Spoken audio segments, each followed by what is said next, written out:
Hello and welcome to The Health Curve. I'm your host, Jason Aurora, and today we're going to be talking about healthcare for the LGBTQ community. Why does this matter? Well, the LGBTQ community faces significantly worse health outcomes than others, with higher rates of chronic illness, mental health struggles, and barriers to accessing care. The reason we're talking about it is we want to help folks understand the issue. We want members of the LGBTQ community to feel reassured that they're not alone. And we want everyone to be aware of some of the solutions out there. Now, the numbers are pretty staggering. 1 in 6 LGBTQ adults have experienced discrimination in a healthcare setting. Nearly half of transgender individuals have faced denial of care or mistreatment by medical professionals. A fifth of LGBTQ adults and a third of transgender adults have delayed or avoided seeking medical care for fear of discrimination. And finally, LGBTQ individuals are less likely to have health insurance than others. So, in some way, the medical community and healthcare system is still failing the LGBTQ community, as well as other communities which we'll talk about in future episodes.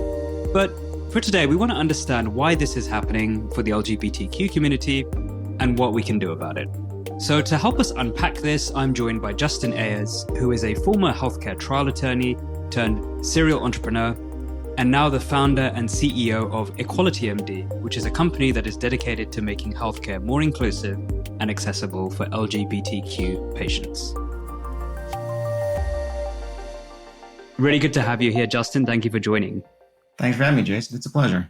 So I was researching this topic beforehand and looking at some of the statistics out there around discrimination in a healthcare setting, mistreatment or denial of care, healthcare coverage through insurance, these sorts of things. And as we were discussing before the podcast, a lot of the published research out there, whilst being true, we see a lot of understatement of the issue. So rather than me throwing down some statistics that I found through sort of the common literature and research, I thought, let's ask our expert, what is the state of play? Like, what are some of the statistics out there that reflect some of the issues around healthcare for the LGBTQ community?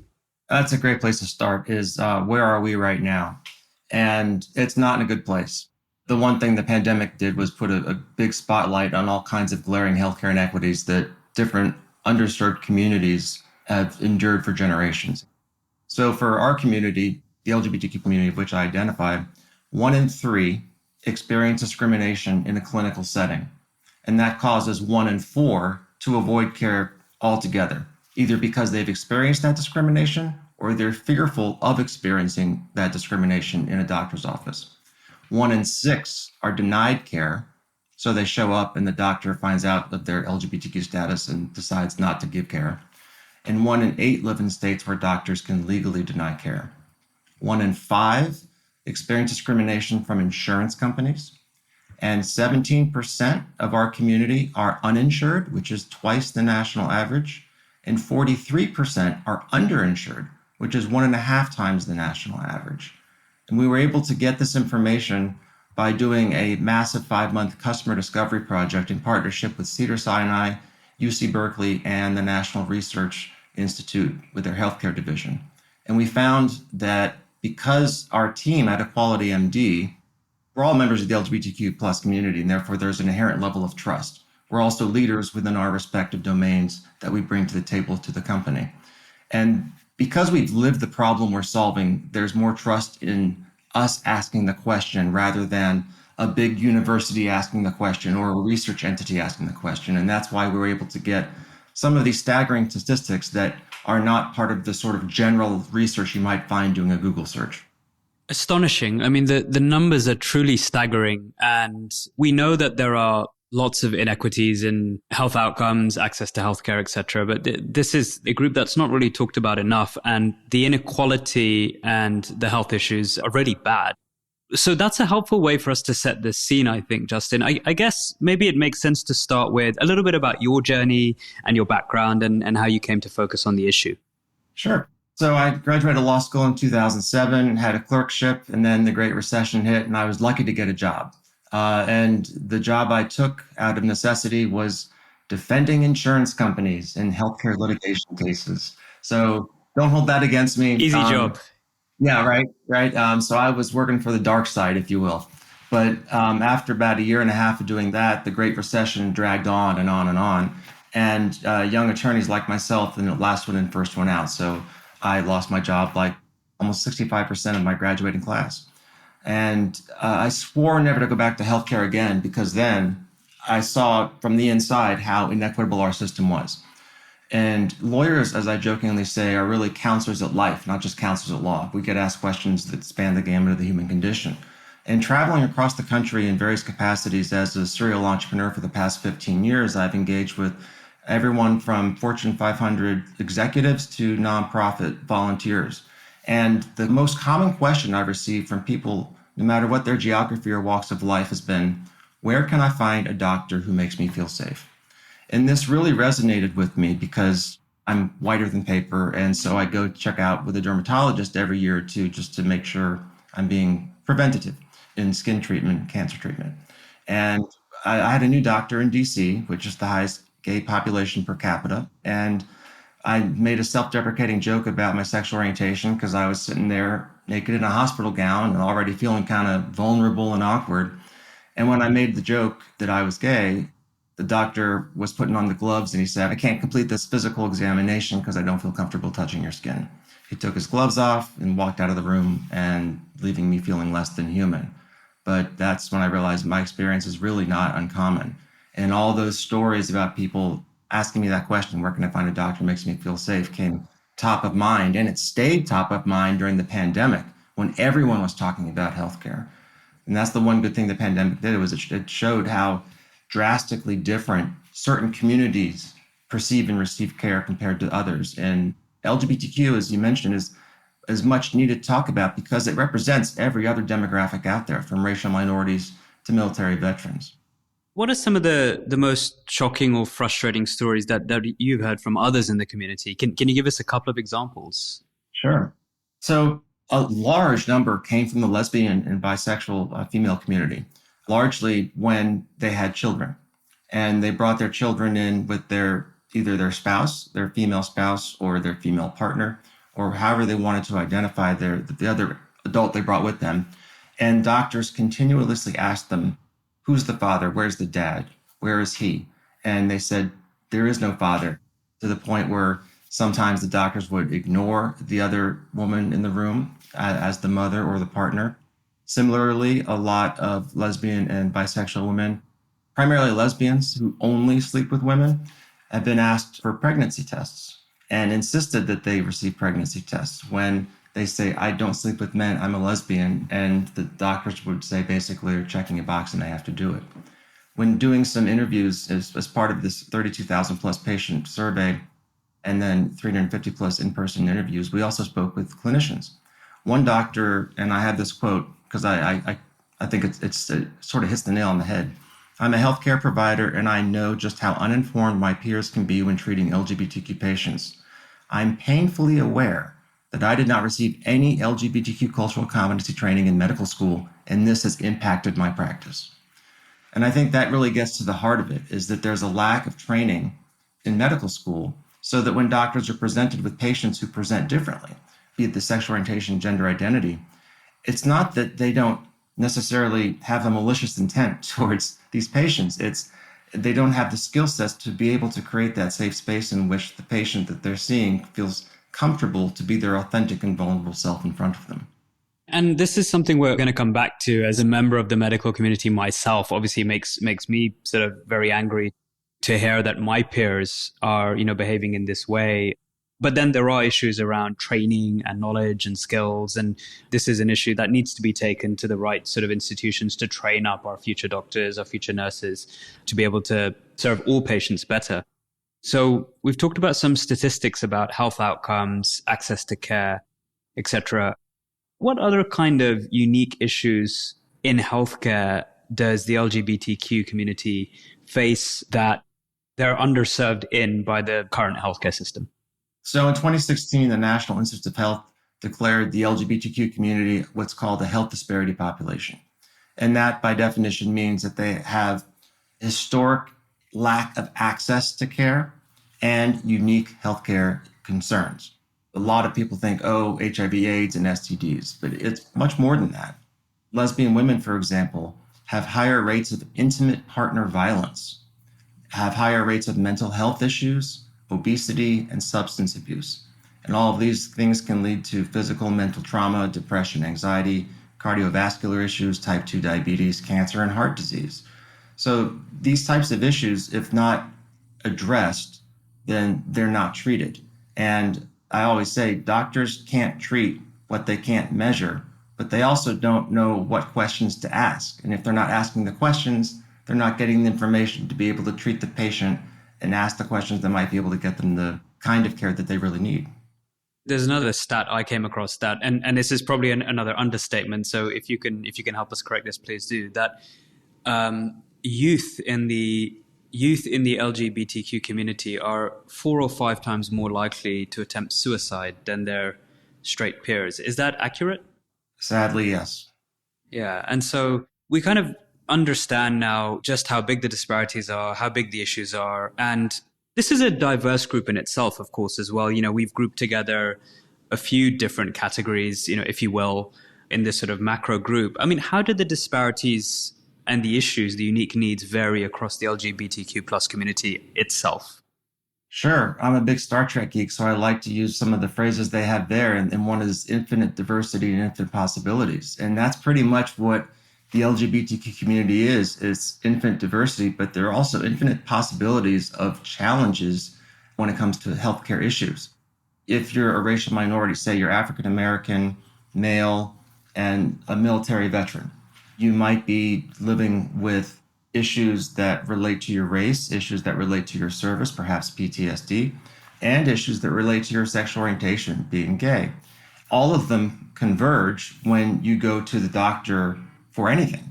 And you can't discount those identities when factoring in what types of questions could be asked and what type of treatment options are available. You also have to consider the ability of the individual patient to be able to pay for whatever services that are available. As I mentioned, 60% of our community are either uninsured or underinsured. And so patients are already trying to navigate a very complicated health system, managed care system with insurance companies, health systems, and pharmaceutical companies. So just because you have an insurance card from your employer doesn't mean that you're fully covered.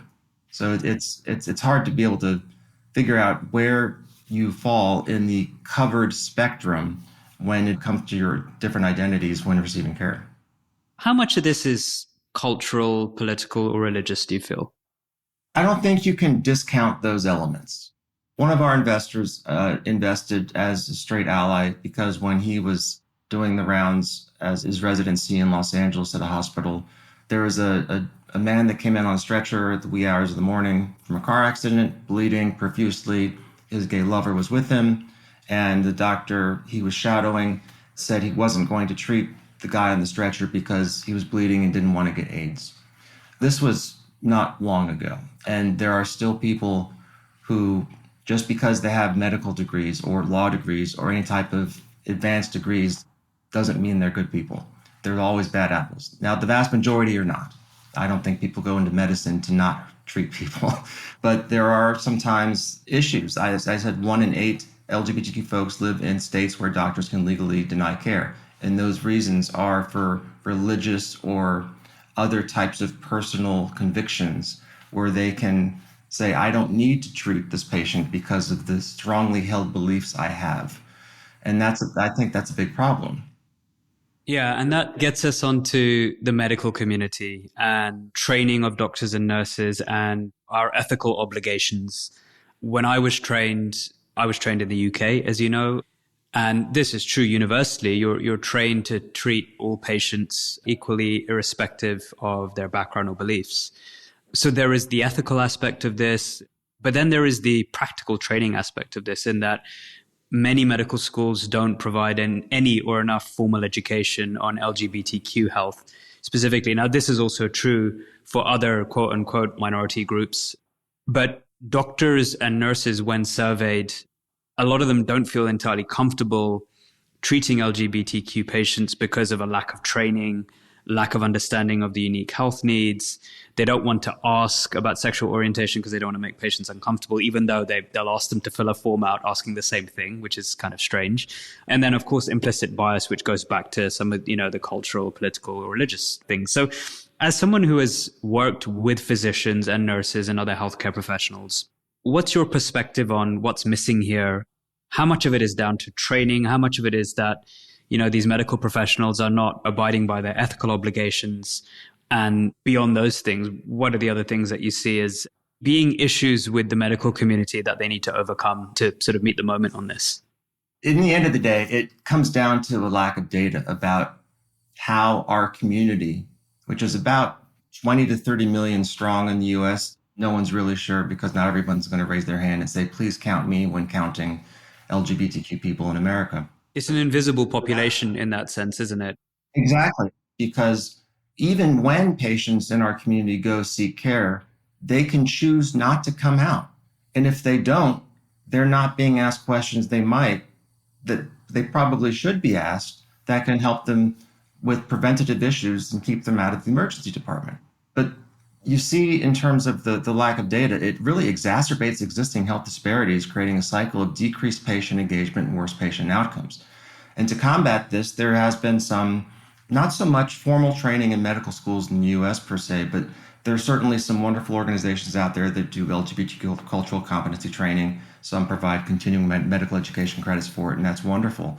But there's a lot of burnout amongst providers, as we saw. And we were fortunate to go through the Cedars-Sinai Accelerator in Los Angeles towards the end of 2023 and got to know a lot of clinicians. And there are some clinicians out there that are just so burnt out. They thought that sexual assault and sexual harassment training was the exact same thing as LGBTQ cultural competency training. And I don't fault them for just not understanding because their brains are fried. They're overworked and overburdened. But then you have different extremes of examples. Say that there's a gay man who's broken his ankle, needs an x-ray. He goes in for an x-ray and the chart somehow says that he's gay or bisexual. And so suddenly the doctor is taking the image and asking about when was the last time he had an HIV screening or STD test. And the guys who's getting an x-ray saying, can we just talk about my ankle? And then other times they aren't asked these questions at all when going to a primary care physician. And it's just a question of, how do you ask these questions in a manner that makes the patient feel that they can be comfortable answering them? And this sort of checkered patchwork that exists across different health systems, different electronic healthcare records, there's the lack of interoperability, so there's a technology issue there involved.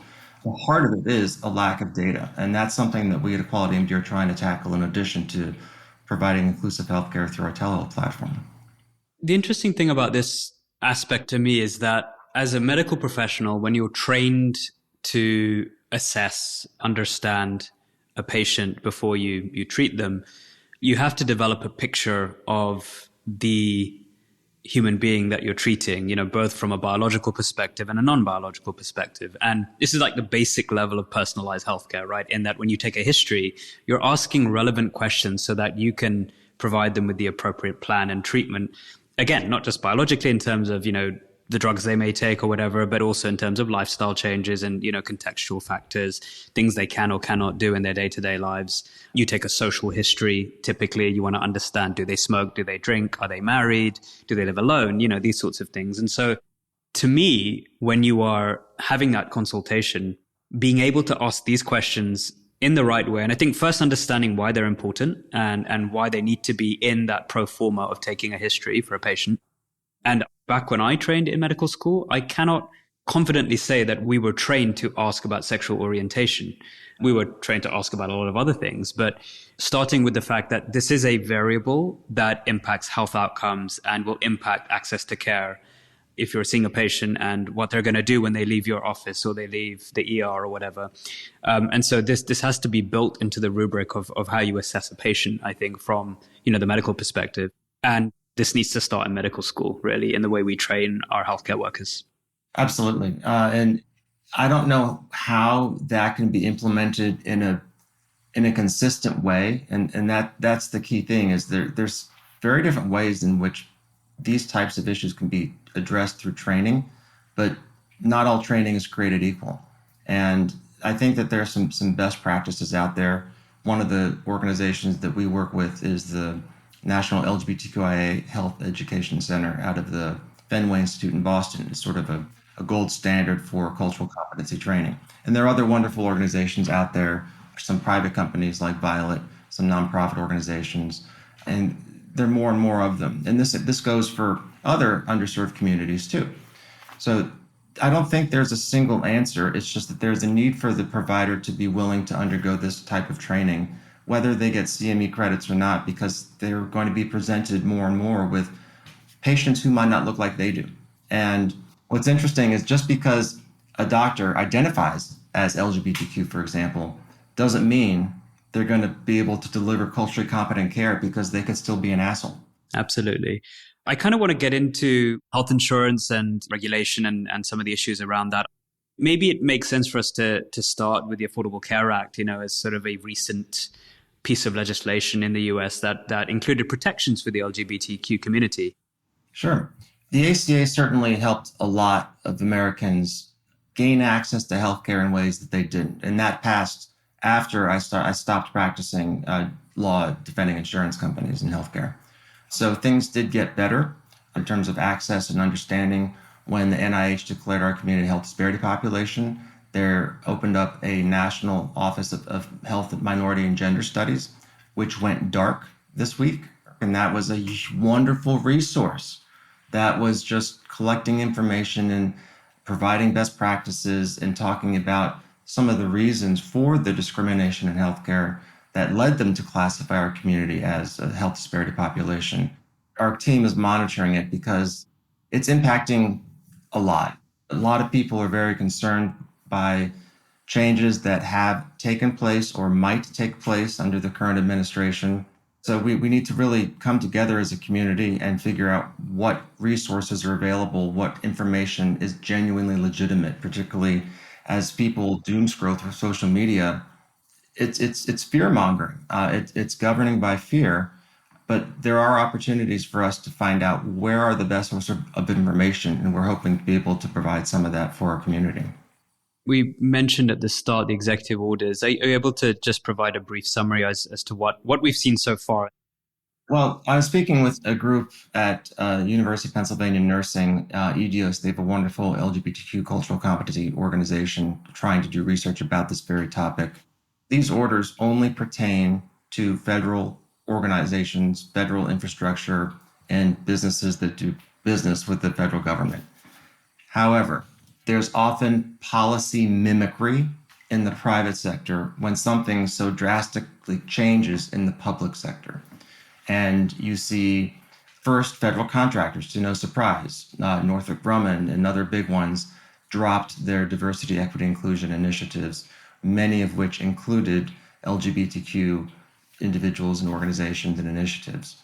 There are other organizations like Capital One and CVS, for example, that are doubling down in response to this for their things like supplier diversity and their DEI programs, because they want to represent the communities they serve. So that the issues that are coming out minute by minute, it seems, I think that a lot of it is shock and awe. The lasting policy implications are yet to be seen. Is there reason to be concerned? Absolutely. I don't think freaking out helps anyone. But once we regain our sense of calm, reach out to those who are either in the industry or have a pulse on what's going on so that we can be better informed and make data-driven decisions about whatever changes are coming through. Right. And so there are these legislative issues that individuals or even groups of professionals may not have as much control over. What stopped the medical system, do you think, from making broader, long-lasting changes? Because I know we have these overarching issues that swing one way then the other. What stopped the profession and the medical community from moving forward? I think it comes, again, lack of data. Back in December of 2022, I was called by several Blue Cross Blue Shield organizations in different states to help them create RFPs so that they could more actively engage their LGBTQ members and also attract more members. Unfortunately, after going through 4 months of working with one of them, They assign the RFP to another organization that basically rainbow washed their brand, checking a box, not doing the hard work of making institutional cultural changes. At first, I was upset because I put a lot of work into it, and I thought this organization was trying to do some really positive work for an underserved community. But really, they couldn't, because it's the nation's most undermeasured patient population. And again, it represents every other demographic there is. And without data, specifically SOGI data, sexual orientation and gender identity, and the intersectionality of that with things like social determinants of health, without that data, it's akin to taking 50 years of medical research that has intentionally or unintentionally excluded certain groups of individuals, usually minority groups. So they keep repurposing this data using AI models, but it keeps spitting out data that has no bearing on the health disparities that they're trying to fix. It's the exact same situation for LGBTQ patients, particularly payers. They are looking to build better patient models through data analytics that encapsulate sexual orientation, gender identity, social determinants of health, so they can build more enhanced disease trajectories, better financial risk scoring, and ways in which they can engage patients that will increase patient engagement with health systems, rebuild a sense of trust, which is the ultimate currency in the healthcare marketplace, so that patients can perceive healthcare as something not just achievable and attainable and accessible, but trusted, so that they go seek care. And that in the long run will help them live longer, healthier lives and save all of us money. Let's talk about solutions, because that's ultimately what we want folks to take away once they've understood the problem and they understand that they may not be alone. And maybe we start with EqualityMD, but also it'd be good to understand some of the other solutions out there that are helping change things. So can you tell us a bit about that? Certainly. First, I'd like to tip my hat to our two colleagues out there, Plume Health and Folks Health. They've been around a little bit longer than we have. They've raised more money than we have. And they're doing absolutely fabulous work for transgender individuals across the country. Unfortunately, recent political and policy actions are specifically targeting transgender individuals. I would highly encourage our trans friends to look up these organizations, Folks Health, FOLX, and Plume Health, to see if they might be able to provide some solutions that their specific healthcare needs, be they mental, physical, or otherwise. The transgender community makes up only about 4% of the broader LGBTQ space. So we certainly do serve transgender individuals, but we tell them, if you need more than what we can offer, we would absolutely encourage you to visit our colleagues over at Folks and Plume, because that's what they do best. And it's kind of like, I would never start a Black maternal health company because I've never lived that problem nor walked in those shoes, and I should be laughed out of every room for doing so. But our team has lived the problem we're solving as gay, lesbian, bisexual individuals, queer individuals. We were able to deliver culturally competent care. We take training programs from some of the best in the country. And because of the burnout I mentioned earlier that providers are having, we've broken it down into digestible increments, the training, so that the providers on our national telehealth network in all 50 states, they can't be found or discovered or matched with doctors. Patients can't be, unless those doctors have gone through our training program. And that's a way that we ensure that the patient receives the best culturally competent care possible. Some identify as LGBTQ, the providers. Most don't, just because of math, but it's good to know that they have that training. And what's wonderful is that the providers themselves are absolutely thrilled to, one, have the training because they feel more confident when someone who identifies as LGBTQ comes to their practice. And at the same time, by working with us, we're driving that invisible patient population to their digital doorstep, and they have the tools and resources ready to serve that patient population. So it's a really wonderful thing. And I think that the three main companies that serve LGBTQ healthcare from a telehealth perspective are EqualityMD, and then again, our friends at Folks and Plume. The other larger entities out there, the Teladoc, BetterHelp, CVS, Amazon, they do great things for sort of general primary care. They all require some form of insurance, and they're all typically more expensive.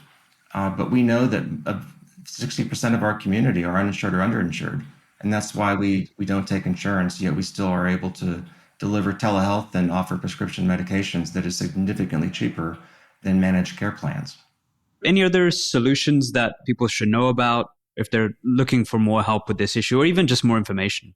Certainly. There are plenty of organizations out there, nonprofit organizations, advocacy organizations.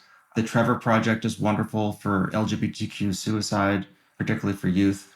And there are others out there that deal with youth. We don't. We only serve those over 18, primarily because as a startup, there's a lot of legal and regulatory issues when dealing with minors that we frankly just don't have the capacity to deal with, and others do very well. So because our community, it's very interconnected. We want to have that rising tide lifting all boats. And so even on our website, we list a bunch of organizations and even competitors like Folks in Plume. Again, I see them as colleagues because we're in the business of trying to elevate the health and wellness of our LGBTQ community and our straight allies. And excluding anybody would not make sense because that's not how we do business. There are lots of resources out there, and we encourage people to check them out through our website and even just a basic Google search. There's tons of information. And with an increasing number of solutions, how have things improved in recent years in terms of access to care? I think they've improved in that there's more awareness. What's challenging from a patient perspective is, so a doctor they know has gone through training, but then it's up to the patient to find that doctor. Or the doctor's gone through training and it's up to the doctor to then find the patient. So many of the training organizations that do very good work stop there because that's their forte. They don't take the next step to make the connection like we do. It's a step in the right direction, but it doesn't complete the patient journey process. Some of them also stop when it comes to in dealing with insurance companies. As unfortunately, the recent murder of United Health Group's CEO, that brought a lot of the insurance inequities across the board in America top of mind. And it's unfortunate it took that to happen, but the fact that we're talking about it is a good thing. And very few people read what their massive insurance plan covers and what it doesn't. And employers typically go for the cheapest insurance plan that rolls through town in any given year. And it changes often. And just because you're covered doesn't mean you're covered. You might get to the doctor, hand them your card, think you're fine, and get hit with a surprise medical bill after paying a high premium, meeting a high deductible, paying a high copay, and then you're still denied your claim. You have to fight for it. So things have improved, but in terms of the bigger healthcare system, there's a lot of change that needs to happen. So while awareness is up, the ability to deliver the culturally competent care is still stagnant. So what can allies do to better advocate for LGBTQ health equity access? What would you ask for more of? Be aware of the challenges that are out there for our community. And you might not have walked in our journey, but if you have family or friends or just care about human beings, then it's important to stay informed. But also, it's important not to fall into I read the headline, therefore I know what's going on, now I'm going to go out and do this. Dig deeper, think critically, and be a source of real information for, especially if you're a community leader or a member of your family or friend group that people go to for information and advice. Take that responsibility seriously and have the right information rather than just the bullet points. The too long didn't read isn't good enough. So that's step one. Step two is drive your friends and family and others to resources like EqualityMD, Folks, Plume, Trevor Project, and others, and let people know that you're there for them and can help them. It's sometimes those small acts of kindness that can mean the world to people, particularly in the realm of mental health. And it's important to note that a lot of the bigger companies getting into the healthcare game, like Amazon with their recent acquisition of One Medical a couple years ago, they don't treat mental health conditions. That's not what One Medical does. They do primary care. 80% of our community says mental health is their primary healthcare concern. And that, of course, affects all kinds of other elements physiologically speaking. But just back to your question, what can allies do? Be aware, dig beyond the headlines, and serve as a source of inspiration, hope, and guidance when you can for those you know or for those in need, be that in person or even online. The things we see and we learn from for the LGBTQ community whilst not all of them are present across other underserved populations or minority groups or folks who are negatively impacted by social determinants of health, but there is some overlap, isn't there? And so other community leaders of underserved populations, I think, should also pay attention, maybe reach out, maybe communicate, because I think these different underserved groups can help each other with resources, with learnings and other things too. I think we've talked about this before, haven't we? Well, absolutely. And I think the entrepreneurial ecosystem, which is very much alive and well in America, has since the pandemic produced some wonderful, innovative companies. Say for the Hispanic community, there are two that pop in my head, Zocalo Health and Mi Salud Health. They do wonderful things for a community that's underserved and growing. For the African American community, there's several options. One is Hewed, and one is Hewed for Her, for maternal health care, doing absolutely wonderful things. But there's, as you mentioned, there's certainly overlap with LGBTQ and every other underserved community. The Veterans Affairs Administration reached out to me a couple of years ago asking if we could help, and that's a huge responsibility, so we didn't take that on then. But there are opportunities for all of us to come together and see what we can do to help each other. And it's not necessarily about making as much money as possible, but providing resources for the community, because you can do really well by doing really good things for people in need. What are the one or two takeaways you would give to folks from the LGBTQ community who are listening to this and need some help? First, breathe. Just pause and breathe. It might seem like a shitstorm right now, and it's a very unusual time in which we live, but a lot of politicians throw all the spaghetti at the wall and just see what sticks, and only a few things do. Now, granted, it's going to be harder for many in our community, but just take time to breathe, learn the facts, and don't panic, and realize that even before anything changed, starting this month, there were solutions out there that you might not have known about. So take time to just look at what's out there, do your homework, and try to rationally go through what options you have that you can afford, that you can trust, and that you feel comfortable with. And when in doubt, reach out to those organizations, those nonprofits, those startup organizations, and see how they might be able to help you. You'd be surprised how many people reach out, and I willingly, and I'm glad to answer questions from individual patients or patients-to-be about what we do and why we do it, because it's that important, perhaps now more so than ever. So one, breathe and do your homework. And two, don't forget to rely on each other. You're not alone in this. And seek counsel from those that you trust, and you'll realize that this too shall pass. Thank you so much, Justin. We're very grateful to have had you on the show. You're so knowledgeable about this, and I know you've been working very hard for many years to try to help solve this problem. So count me as a continued supporter, and we'll continue to spread the word as well. So thank you so much. Thank you, Jason. It's been a pleasure. Thank you for listening to the Health Curve podcast. Please note that the content of this podcast is intended for general informational purposes only and is not intended to be a substitute for professional medical advice. Please consult your doctor or qualified healthcare professional with any questions you may have about a medical condition, diagnosis, or treatment. This podcast is available on Spotify, Apple Podcast, and YouTube. Please visit thehealthcurvepodcast.com for episode guides, links, and further information. For community questions, comments, and feedback, please email thehealthcurvepodcast@gmail.com.